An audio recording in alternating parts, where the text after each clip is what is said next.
Pues tengo el gusto de tener nada menos que al decano del Colegio Médico del Perú, al doctor César Palomino Colina, quien amablemente accede a estar con nosotros. Doctor Palomino, qué gusto de saludarlo. Muy buenas tardes. Igualmente, doctor Huerta, muy buenas tardes. Pues encantado y gracias por darnos esta entrevista. Primera vez que conversamos con usted en su cargo de decano del Colegio Médico. Doctor Palomino, yo sé que el Colegio Médico, ustedes tienen un amplio portafolio de actividades en lo que es la relación de la profesión de la medicina en nuestro Perú con el ministerio, etcétera, etcétera, etcétera. Quisiera referirme básicamente a este punto básico que es el que propicia muchas quejas de los pacientes en los hospitales. Aquí en la radio, doctor Palomino, en los programas que hacemos de RPP Noticias, del programa de salud, puedo decir que la queja número uno de nuestros pacientes, de nuestros oyentes, es que no les hablan, no les explican acerca de sus diagnósticos y ese tipo de cosas. Su primera impresión, ¿por qué cree que pasa esto? Y no pasa solamente en el Perú, esto pasa aquí en los Estados Unidos también. ¿Por qué sucede esto? ¿Por qué los pacientes se están quejando tanto de que los doctores no explican? Bueno, en primer lugar, hay un gran déficit de médicos especialistas, sobre todo tanto en el Ministerio de Salud como en la Seguridad Social. Esto oficialmente está reconocido por ambas instituciones.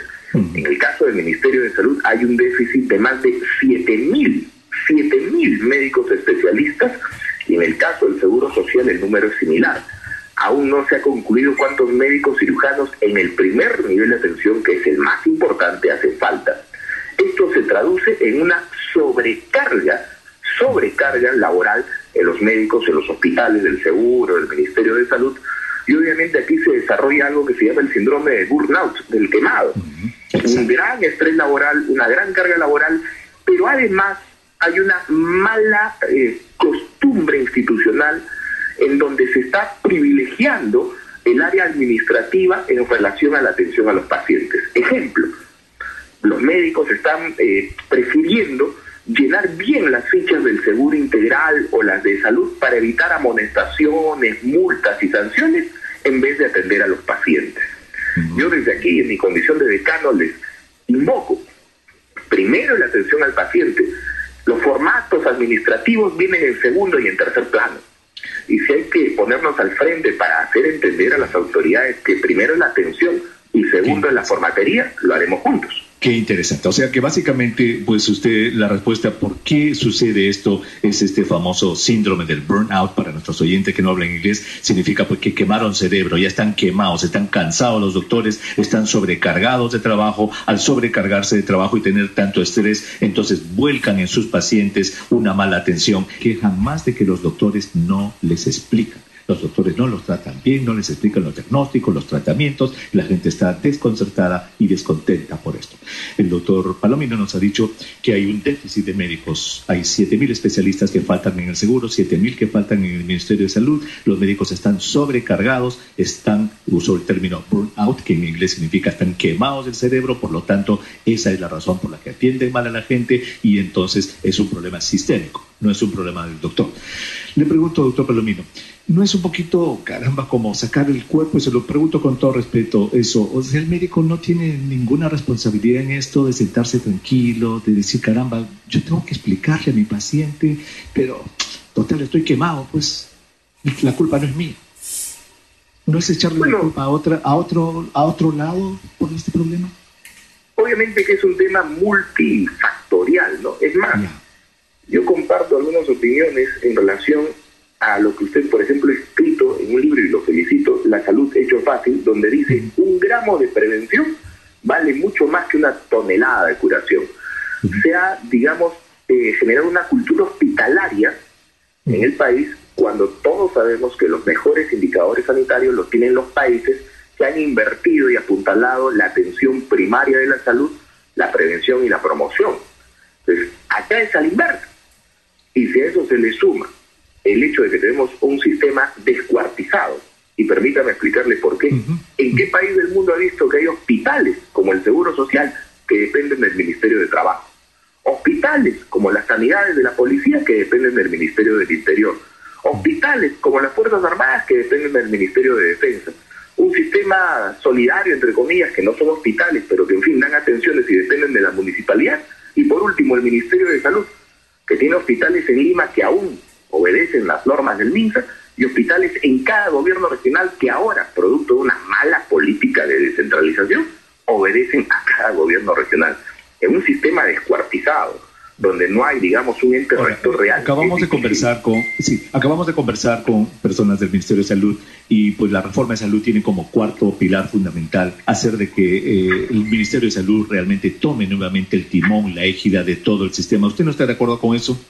Por supuesto, y es lo primero que conversamos con el señor Ministro de Salud, porque... O sea que usted está de acuerdo en que esta reforma de salud vaya para adelante, va a ser lenta, etcétera, y ojalá que este cuarto pilar se cumpla. Un momento, estamos de acuerdo en el tema de recuperar la rectoría. Ya, pero el modelo cuarto de pilar, reforma, sí, pero el modelo de reforma vía asociación público-privada sí ha traído muertes en el país. La primera asociación público-privada que hicieron entre el Seguro Social y un complejo hospitalario, por una negligencia administrativa, derivó en la muerte de 9 neonatos, porque la entidad privada, con el fin de lucro, le vendió la idea de que tenían una UCI neonatal, y no era así. Los niños murieron porque les pusieron mantas eléctricas, como no tenían equipamiento, y fallecieron.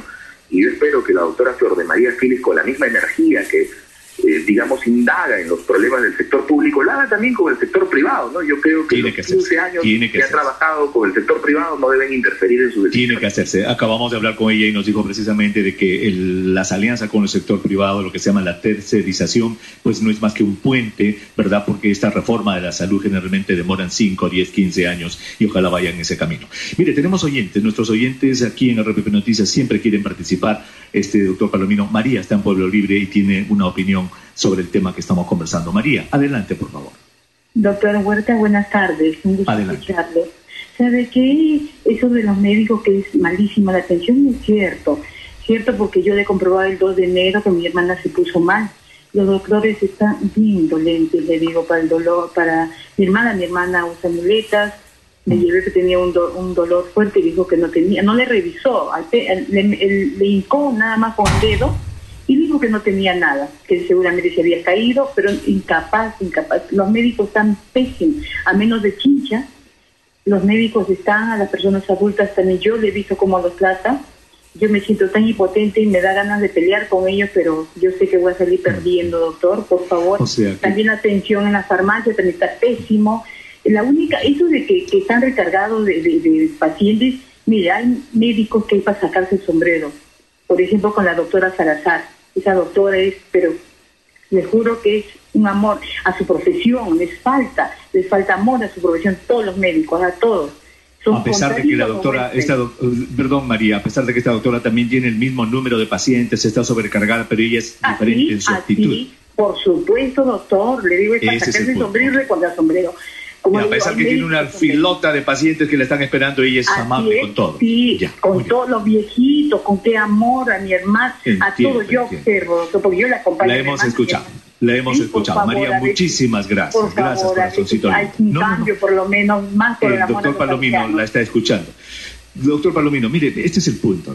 Ustedes como colegio médico hacen cursos de algún tipo de refresco, no sé, ¿me entiende lo que quiero decir? Yo sé que el sistema es importante y esto se ve en todo el mundo, obviamente, aquí en Estados Unidos, en Europa, cuando están sobrecargados los seres humanos, pues nuestras furias internas muchas veces las descargamos. Pero fíjese, ustedes como colegio médico hacen algún tipo de actividad con los médicos para refrescar lo que es la relación médico-paciente, en ese tipo de formación. Por supuesto, cubriendo un vacío que hace varios años el colegio médico había dejado de hacer. Y es más, en este tema, a los médicos que van a ir al Serum, que es el primer contacto que van a tener con los pacientes, se les hace estos cursos de capacitación gratuitos y de inducción. Ahora, hablando de este tema y a propósito de que ya estamos cerca de estas fechas, reconocer que los médicos, si bien es cierto, tienen la valentía de acudir a sitios donde ni el ejército peruano entra, pedir unas autoridades que garanticen mínimamente la seguridad de los médicos y de los profesionales de la salud, porque tenemos las mismas tasas de muerte durante el Serum que países del África subsahariana. En promedio, 9 médicos y profesionales de la salud mueren durante el Serum en el país. Pero más allá de eso, sí estamos cumpliendo esa función. Porque fíjese, tengo aquí una pequeña lista que le he sacado del libro que estoy seguro que usted y yo nos enseñaron cuando empezábamos la carrera, de cómo hacer una buena consulta médica, ¿verdad? La primera es que nos sentemos frente al paciente, que nunca hagamos las cosas apuradas y paradito le demos una indicación, sino que nos sentemos frente a frente. Segundo, preguntarle al paciente, señora, estamos listos para conversar, dígame usted cómo la puedo ayudar. Hacer un contacto visual con el paciente, mirar en los ojos a la persona, luego escuchar sin interrumpir lo que el paciente nos tiene que decir, mostrar atención con un lenguaje corporal adecuado, hacerle gestos con la cabeza que uno la está escuchando, permitir los silencios cuando el paciente está hablando y a veces no le salen las palabras, en vez de apurarle nosotros, esperar un poquitito para que el paciente escoja sus propias palabras, reconocer las particularidades étnicas y culturales de nuestros pacientes. Un paciente de la sierra, de la selva, de la costa es diferente entre sí. Explicar y dar confianza durante el examen y decirle, señora, le voy a agarrar su barriguita, señora, le voy a hacer este examen ginecológico. Muchas veces los médicos hacemos las cosas y ni siquiera le explicamos a los pacientes. Explicar brevemente, y esto es importante, doctor Palomino. Mire, señora, con usted no tengo todavía un diagnóstico preciso. Estoy desconcertado. Le voy a ordenar estas 2 pruebas porque la verdad que estoy un poco perdido. O al revés, decirle, mire, ya sé lo que usted tiene. Usted tiene una neumonía, esta neumonía se va a curar con este antibiótico que le voy a dar. Es decir, explicarle. Ese tipo de cosas, ¿el colegio médico facilita este tipo de entrenamiento a sus asociados, doctor? Sí, y es más, está y figura lo que usted ha mencionado en las normas y disposiciones legales vigentes del colegio, tanto en su código de ética como en la Ley General de Salud y la Ley de Trabajo Médico. Y es más, hay un ítem clarísimo que inclusive obliga a los médicos a que las condiciones de higiene y seguridad que deben reunir los lugares de trabajo, los equipos y maquinarias, tienen que ser definitivamente garantizados, y de lo contrario tienen que ser comunicados a las autoridades de sus hospitales, porque eso también tiene mucho que ver. La Defensoría del Pueblo el año 2013 publicó una inspección que hizo formalmente en el Diario Oficial del Peruano. Imagínense, ¿no? Un 49% de las emergencias de los hospitales públicos no cuenta con equipos de rayos X.